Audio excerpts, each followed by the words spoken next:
Oregon is the hottest recruiting team in all of college football right now.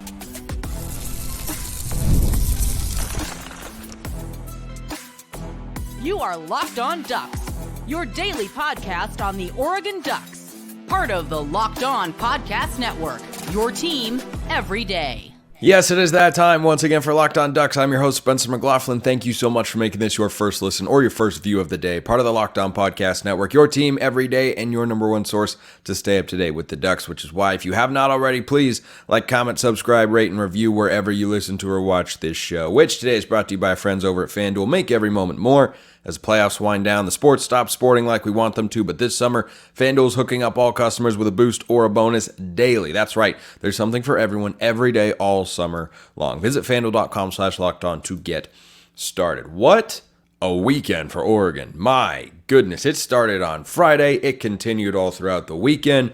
4 blue chip prospects, all of whom I'm talking about on today's show. The most notable among them to me is Dorian Brew. This is a guy who I'd kind of had my side eye on from a recruiting standpoint. You know, he visited Oregon. He was on the radar. Was not expecting this one, not just because he had a crystal ball to Ohio State and he's a 5-star defensive back and becomes the highest rated player along with Dallas Wilson, depending on what service and metric you're looking at, something I'll get to on today's show. In Oregon's 2025 class, Dorian Brew is the one that caught me the most by surprise. So Oregon has made a massive jump up to the number 5 class in the country, according to 24/7 Sports high school composite rankings. They have 5 recruits inside the top 100, which is a really good place to be. They might not be done. Dorian Moore is still someone that they're pursuing. It looks like he's going to Texas, but if you'd asked me a week to 10 days ago, I would have said, Dorian Brew, maybe he's an Ohio State guy. That was kind of the latest. Nope. Oregon able to get a commitment there. So we'll start with him, Jordon Davison, Josiah Sharma, Brame, talking about all of them here on today's show. So Brew, 5-star guy, 10.75 in the 100-meter dash. Anytime you get somebody that runs a sub 11, you got some pretty darn good wheels. It's not quite Roderick Pleasant speed. It's still really, really good speed for a guy that has the size and frame that he does. Out of Conroe, Texas, 6 foot, 200-pound corner. He could play a couple of different spots. I'll get to that in a sec, but this is a 5-star recruit. You know, we talk plenty on the show about 5 stars. I get questions about 5-star recruits all the time. He's a 5-star 24/7 Sports composite player. Top 30 nationally overall, not at his position, not in the state of Texas. Just a top 30 player overall. So definitely a guy who, when we're talking next year going into 2025, guys that can make an impact as a true freshman, he'll be on the list. He will be on the list. Oregon could have a great deal of turnover in the secondary. They have some recruits waiting in the wings, like a Roderick Pleasant, for instance, but this is a guy that you kind of expect to come in and be able to contribute as a true freshman. Most 5 stars kind of have that expectation. It doesn't always pan out that way, but certainly they have the capability. That's why they get the most number of stars that they can. But one thing that stood out to me, I mean, there were a couple about Dorian Brew before I talk about his film. He's top 30 nationally overall. He's a top 10 player just in the state of Texas. When I talk on this show about recruiting, or Brian Smith comes on and we talk about pulling guys out of this state or that state and everything, being top 10, but not top 5, I think he's the number 7 player in the state of Texas, but being top 30 nationally is just a perfect example, for lack of a better word. I was going to come up with a fancier one, and then it didn't come to me. Is a perfect example of why when I look at Texas, Florida, and California, I think you have to have a strong foothold in 2. Oregon is showing the capability with this staff to recruit all 3. And I think that's really, really impressive. And I love where they are at. So he's the 2nd defensive back commit, along with 4-star Brandon Finney, who I talked about last week on the show. I thought that Finney was going to set off a trend of defensive back commits. Lo and behold, here we are. So Brew, 6 foot, 200 pounds, 24/7 Sports scouts him as a guy that could play multiple positions. That to me screams somebody that could play both corner and also move into that nickel position. You know, they did that with Christian Gonzalez a little bit, but he was primarily a boundary corner. And, you know, when I watch Dorian Brew's film, mostly what you see are highlights where receivers just can't separate. And he's not playing in some state where they don't have a lot of high school talent. He's playing in Texas. There's a good chance he's going up against Division I players every other week. And he's a very sticky corner, excels in man-to-man coverage. The scouting report said that he can play multiple roles in the secondary, but projects primarily as a boundary corner. And the way he just kind of stays glued to guys and doesn't allow a lot of separation combined with his athleticism, I see a lot of Christian Gonzalez here. I think that's someone who you can confidently say is going to have the opportunity, dare I say, a darn near guarantee that he'll be a starting corner for Oregon one day. Just a matter of when, not if. Supremely talented guy. That was definitely the pull of the four that stood out the most to me. And this is a recruiting battle that Oregon wins over Ohio State, amongst others. Texas was in the mix. USC was in the mix. LSU. Those were the big hitters going after Dorian Brew. Oregon comes away with him. Absolutely love that get for the Ducks. Second guy I want to talk about here is Josiah Sharma, also on the defensive side of the ball, and we'll get to the offensive commits later in today's show. Sharma's a guy not as highly rated, still a blue chip guy, but doesn't have the highest composite rating per se compared to some of the other players that Oregon is after and will land in this class. But Josiah Sharma is a big, literally, addition for the Ducks. 6'5", 295 pounds from Folsom, California. Top 30 defensive lineman in the class. He chose Oregon over Bama, Texas, and Washington. And when I think about, what my expectations are for a player, I'm looking, at his film. I'm looking at his composite ranking, where he ranks positionally in the country. I primarily use 24/7 Sports. I like the composite ranking because it's more encompassing. But one thing I always think about is who else wanted him.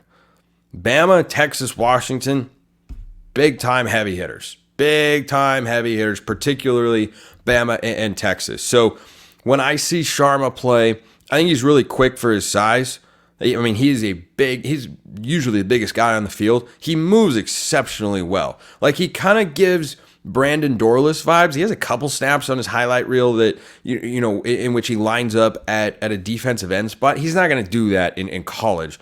He definitely has that quickness on the interior, but he's much bigger than what Dorless was really at any point throughout his career. If he stays at that weight, and I anticipate he will, I think he's a little bit more like a nimble Jordan Scott, somebody that can just be a guy that swallows up double teams, can play nose tackle or can play defensive tackle if you've got to, depending on what defensive package you've got. I think that versatility is there. But what stands out the most to me with him is his quickness. Like, guys that big shouldn't move that quickly and have that sort of handwork. That's why it was very Dorless-esque, but body-wise is a little bit more Jordan Scott. So I think defensively, those are two guys I can absolutely see starting for Oregon one day. I don't know that one is necessarily more likely than the other because I think you have more opportunities along the defensive line, but Dorian Brew is really, really talented. That was the name of the four, as I mentioned, that really kind of caught my eyes. Like, whoa. Like, I was on the golf course. I know, shocking. I was on the golf course. And I got off and I'm checking the news and I went, wait, whoa. They snagged Dorian Brew? Massive get. But Josiah Sharma, I got a text from a buddy who's a Texas fan and he was like, man, Sharma, bummer. And I just kind of smiled and said, yeah, this is a bummer. Not for Oregon, but more for you. So plenty more coming. The two commits on the offensive side of the ball, playmakers. And they remind me very much of Oregon players from the past that, well, if their careers play out that way, yeah, you're going to like them as well. Still plenty more coming. Stick around. This episode is brought to you by our friends at FanDuel. I love sports, all sports. Even when the Mariners lose, I love baseball, I love basketball, and I love football. And I just love sports, and I never want them to stop. But as the playoffs wind down, we get fewer games, and the sports aren't sportsing like I want them to, like the Mariners losing 2 out of 3 at home. Don't like seeing that. But FanDuel lets me keep the sports going whenever I want. All I have to do is open the app and dream up bets any time that I'm in the mood, and it's the same for you. This summer, FanDuel's hooking up all customers with a boost or a bonus daily. That's right. There's something for everyone, every day, all summer long, including bets pertaining to Oregon. They're all over there for this upcoming season. Head over to FanDuel.com/lockedon. Start making the most out of your summer. FanDuel, official sports betting partner of Major League Baseball.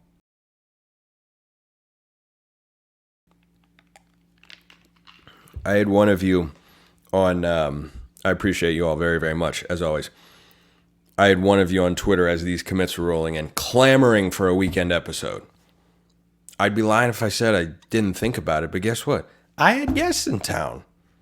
I'm not going to step aside at that moment, but I appreciate the energy. And gosh, it was exciting to see. So Oregon didn't just get commitments on the defensive side of the ball with Dorian Brew and Josiah Sharma. They also landed a pair of offensive commits. And I want to start with Jordon Davison. So Davison comes out of Modern Day High School. If you are an everydayer out there, I appreciate you even more so, but I appreciate everybody who listens to or watches this show, however often you choose to tune in. Davison is a guy that I am most excited about, not just because he is a modern day high school product, but because this again was a recruiting battle that featured Ohio State, and Oregon comes out on top. If Oregon flips Naeem Offord, 5-star defensive back commit, to Ohio State, just a verbal commit, Oregon has had him on campus, trying to recruit him. Certainly it's not going to be easy. This will be one heck of a recruiting statement offseason for Dan Lanning and his staff, because they're doing just an outstanding job. And this is the second running back commit that Oregon has gotten in the class of 2025. Rashad Samples, hired from Arizona State after McLaughlin left to go to Ohio State. Turns out that dude's really good. And I think Davison has got immense potential. Now, he is 6 feet tall. I got caught in between saying 6 feet, 6 foot. I go back and forth. 216 pounds, out of the state of California at modern day. Number 6 running back in his class per 24/7 Sports. That's not too shabby. The reason I think he has that is when I watched his film, the first thing I saw, when I first saw him carry a football, my initial thought was Thomas Tyner, who, coincidentally enough, I just walked by at the supermarket the other day. True story. Saw Royce Freeman a different day as well. Not even kidding. So it is not just a great coincidence, but also just a wonderful connection in my head that I see him and go, that's Thomas Tyner. That's what it looks like. He's a little bit bulkier. He's got good speed, and he has more lateral quickness than you think. Like his 24/7 Sports breakdown lists him as kind of a power back. And I see that. He has that component. He can run you over, but he's got the speed to kind of get you going to run somebody over. And I see Thomas Tyner all the way. This is a guy who 24/7 has been tracking, they said, since middle school, which is not uncommon, but also isn't something that happens with a lot of recruits. Typically, you first get on a school's radar like sophomore year. A lot of kids grow around that time or start playing varsity football if they've been on JV as a freshman, it depends. It depends on every single recruit, of course. But you've been tracked since middle school. Big time recruit. Scouting report is that he's a very good receiver out of the backfield, not just on screens, has an every down back ability to him and has a very well-rounded skill set. And he and Dorian Hill Jr. will come in together, and that is a dynamic tandem. And what I like about having those two guys as Oregon's running backs for the class of 2025, I really feel like they are great complementary backs. And sometimes Oregon has had that, sometimes they haven't. I think of like the Mark Helfrich years and such, kind of towards the end when you had like a Kenai Benoit, but also a Tony Brooks James or a Charles Nelson, kind of change of pace guys. Dorian Hill Jr. is a little bit smaller, a little bit more of a scat back. He's a home run hitter. That he's got the acceleration, the high end speed. There's plenty of speed with Jordon Davison. He's definitely a guy that gets the ball more on first and second down than he would in a third down pass catching situation. Oh, by the way, did I mention he's reportedly terrific in those instances? Now, something to know about Davison is this senior season is going to be an important one on two fronts. Number one, you want to have a great year, of course. You want to carry all the confidence in the world coming into college. But most importantly, number two, he's got to stay healthy. So his junior year, he suffered an injury, which is kind of crazy because then most of the highlights you see are from his sophomore year. And I mean, that's just not a fair fight. If that guy is going and as a sophomore playing at that level, like this isn't just any California high school, it's modern day, which is one of the best in the entire country and in the state of California. So he comes from a high school with a great pedigree, but he had a lower body injury. Hopefully he's going to be able to be at full strength, and you would hate to see his career in high school and or in college be limited by that factor at all. But that's the only concern that I have with this guy as being a starting caliber back for the Ducks. I cannot shake that Thomas Tyner comp, and I think he's got plenty of potential. Could he play as a true freshman?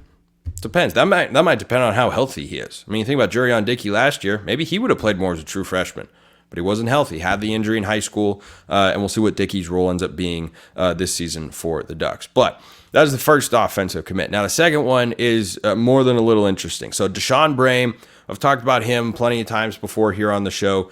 This was down to Oregon and Tennessee, and he's verbally committed to Oregon. Oklahoma, LSU, and Ole Miss were also in the mix.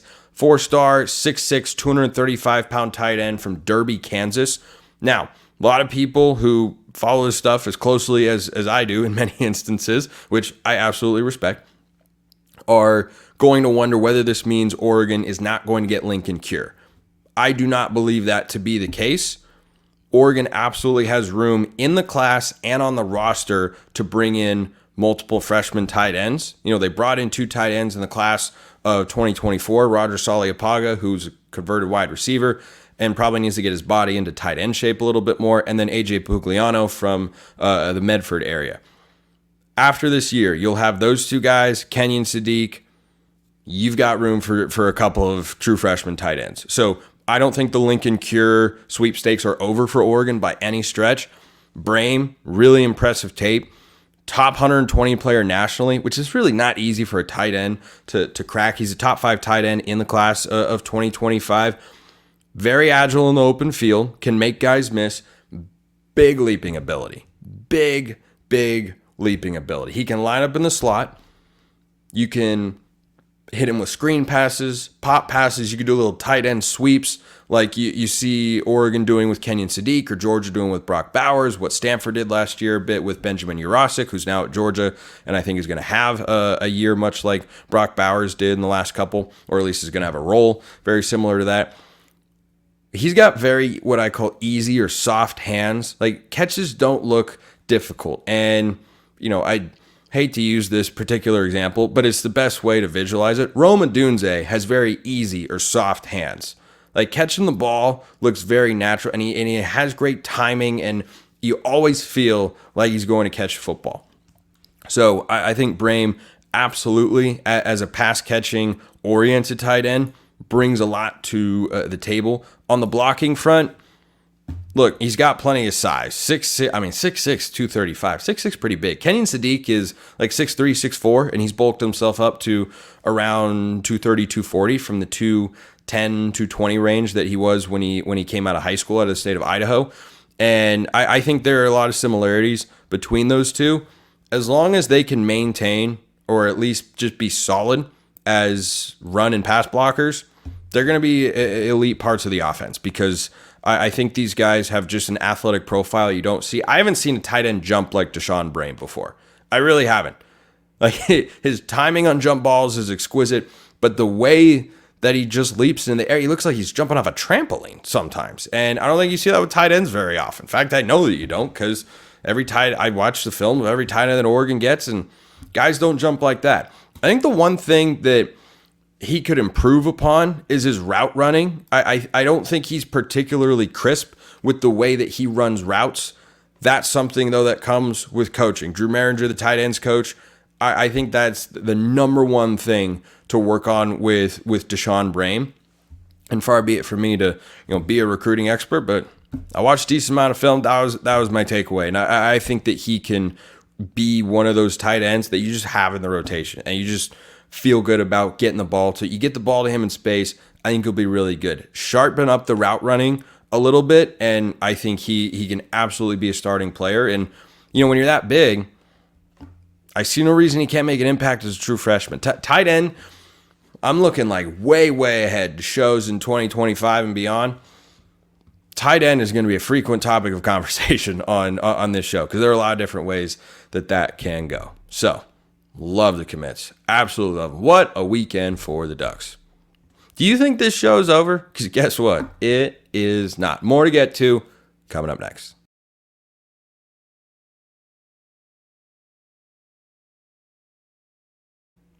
So before we get to the mailbag, just a quick piece of recruiting news. Four-star linebacker Noah McHale from out west chose Texas A&M. Oregon was in the final three, and McHale picked Texas A&M. You can't win them all. It's not as if Oregon's in a bad place recruiting-wise.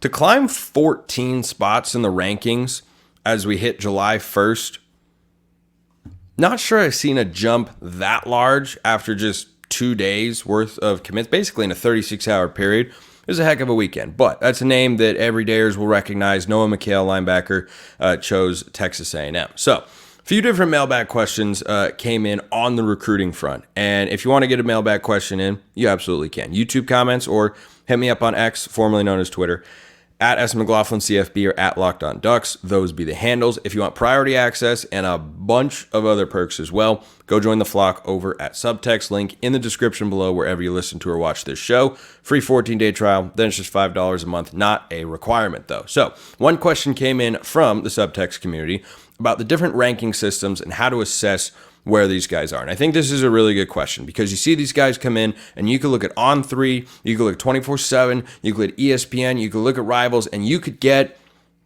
different valuations, different rankings, because each of these entities that cover high school football recruiting, it's a subjective business. I mean, I work in the business of subjectivity, so I understand it. You can't get everybody on the same page. Right? I have a show where I talk about college football. My opinion on Notre Dame might be different than somebody in Florida. Working with the same information, we can all see. Now, it depends on how much homework you've done sometimes, but people can just reach different conclusions. So when I'm looking at the ranking systems and talking about, what a guy is rated, how many stars he has and whatnot, I look at the 24/7 Sports composite, because that is a more encompassing metric rather than just using the 24/7 sports analysts. My understanding is that they incorporate other systems ranks as well. There isn't usually a massive discrepancy. That's the other thing to know is like if you see, sometimes you can see a full star of a difference. So like Dallas Wilson is a 24/7 sports composite 5-star. But on just the 24/7 sports analysis, this is Oregon's 2025 wide receiver commit. For those who don't know, he's just a 4-star, but he's a highly rated 4-star. And like once you get into that area, it doesn't matter a ton. The big time recruits are likely going to be big time players, and grading a guy is a 90. Like think about Mateo Uyunglele and Aiden Breland. They were 5 stars the entire time Oregon recruited them. Then they lost a star ranking. That can be for so many different reasons, but it's not changing who the player is. It might just be they, hadn't looked at or scouted this kid for a while and they were scouting these other guys and they were rising up the ranks. There are a million different reasons as to why, but I like the composite ranking. That's what I'm looking at to kind of get an understanding of where these kids rank and, what to expect from them in their college careers. Now, this is a separate question, kind of along the same line. Well, recruiting line anyway. We're currently now number 5 with a slew of blue chip announcements this week. Fact check true. Question, how many top 5 recruiting classes does it take to equal what the past national champions have achieved? So I did this deep dive a couple weeks ago on the show, and what I found is Michigan's kind of an outlier. Their average recruiting rankings nationally over the last 3 seasons leading up to and including the year they won the national championship. So they won it in the 2023 season. So I'm looking at 21, 22, and 23. Their average ranking was kind of in the low teens. The other ones, they're all top 10, oftentimes top 5. I mean, the previous 2 were a top 3 average because you had Georgia in there. And then the one before that, there was Alabama. They averaged top 5 classes. And then LSU in 2019, they recruit at a top 10 level. So when you're talking about building a program that is going to sustain itself as a national title contender year in and year out, having top 10 classes, that's kind of the standard. And is it slightly different in the transfer portal era? Sure, it can be. I don't think you're going to see the big time programs that are trying to win a national championship just stop recruiting high school kids or stop trying to get, top 5 classes and roll out the red carpet for recruits. I think what Oregon needs to be looking at is over a 3-year cycle, you got to have top 10 classes. And that's where they're looking right now. 2023, number 9. 2024, number 3, highest in program history. 2025, currently 5th. Could go even higher.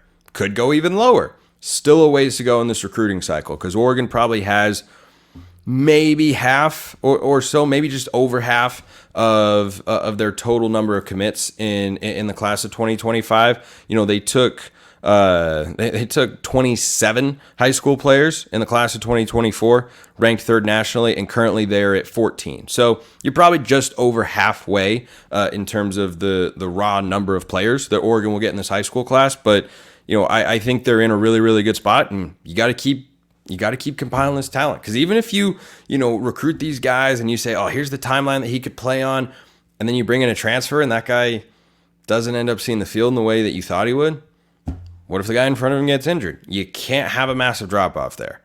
You got to have depth. You got to have high-end talent. And you got to have guys that also can push other players. Like, you want to have competitive rooms rather than, oh, yeah, we need that guy to start because we don't have everybody else in the room. I don't think Oregon has to say that about any position in particular, but I think that's why you continue to see the importance of high school recruiting, even in the transfer portal era. Last question here. This came in from Bud. There seems to be a narrative for some football programs that they're overranked at the start of the year compared to how their seasons actually fare. Notre Dame and USC come to mind for me. See, I went Notre Dame and Texas A&M. I think Texas A&M is the poster child for it, right? Like, being ranked really highly and recruiting really well and then not living up to their full potential, Texas A&M is a poster child. Like, USC can be in there. Notre Dame can be in there. I think Notre Dame's actually the most accomplished of those 3 in the last 5 years. And I don't know that it's actually that close. I don't know that it's close at all. How does Oregon's football program compare in recent history with respect to where they've been ranked at the start compared to the end of the season? So in 2020, let's just look at the Dan Lanning era because that's the coach who we're, continually talking about evaluating since that's, Oregon's coach. In 2022, Oregon was preseason ranked number 11 or 12. They got blasted by Georgia, and I remember, there were all sorts of narratives and tweets and discussions and texts I got from people. How was Oregon ranked number 11? That's ridiculous. They ended that year after winning the Holiday Bowl against North Carolina. Believe they ranked number 12. I'm going to double check that real quick. Final ranking in 2022 was, drum roll please, number 15 in the country. So preseason 11 or 12, end the year 15. No, that's not bad. Last year, I believe Oregon was preseason 11-ish, kind of in that same sort of range, and they finished 6th. This year, they're going to be preseason top 5. They will not be outside the top 5 in the preseason AP poll. You will have Alabama. Well, no. See, that was his default answer. You will have Georgia ahead of them, Texas and Ohio State probably, and then it's between Oregon and Alabama for the 4th spot, and the other one will be number 5. In all likelihood, that's your preseason top 5. So if Oregon wins the Big Ten and gets a bye in the playoff, I think they live up to those expectations. I'd say over the years, Oregon has not had a season in which they have had a Texas A&M level letdown compared to the preseason hype. Because in 2014, they had national championship aspirations and they went to the national championship game. In 2015, they had the same, and then Vernon Adams got hurt. That changes the complexion. 2016, massive letdown. That was easily the biggest disappointment year of the century for the Ducks. To go 4-8, I don't know when we'll see that again. I don't know if we will ever see that again from Oregon as long as Dan Lanning is the coach.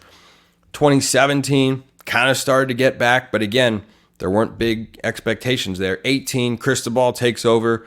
You expect them to be good. They show glimpses, but then they falter in the middle of the year, pick it up at the end, and then they go into 2019, and they were the preseason, I think, number 11 team. It's a popular spot for Oregon. When they were facing Auburn down in, Dallas? Yeah, I think they were at Jerry's World there. They ended up winning the Pac-12 that season. 2021, preseason number 11, finished number 22. No, they haven't won a national championship yet. But I think so far the expectations have been mostly right. If you're within 5 to 10 rankings points, now 10's, a little bit further off than you would like. But, when you're preseason number 11 and then you finish the year at 15, doesn't that kind of mean that the preseason AP voters, who everyone just likes to crap on all the time, kind of got it right? But we'll see if Oregon is worth the hype that not just myself, but other media members have talked about going into this year. It's going to be substantial. You're going to have a preseason poll, and Oregon's going to be inside the top 5. I fully expect that to be the case, and they're capable of playing at that sort of level nationally. That's where the college football landscape is at. That's where Oregon is currently at. So I think they do mostly well compared to their preseason expectations. Doesn't mean they always win the national championship, because of course they haven't won one yet. But you go back to like the Chip Kelly, Mark Helfrich days. You were having top 10 and top 5 finishes, and then you're coming back the next year and finishing in the top 5 and the top 10 pretty much all the time. So I think they've done better at it than most, and I'm sure you can find people on Twitter who will argue differently, but facts be facts. Keep the questions coming, as always. Appreciate everyone listening. I'll see you next time. Have a wonderful rest of your day, and go Ducks.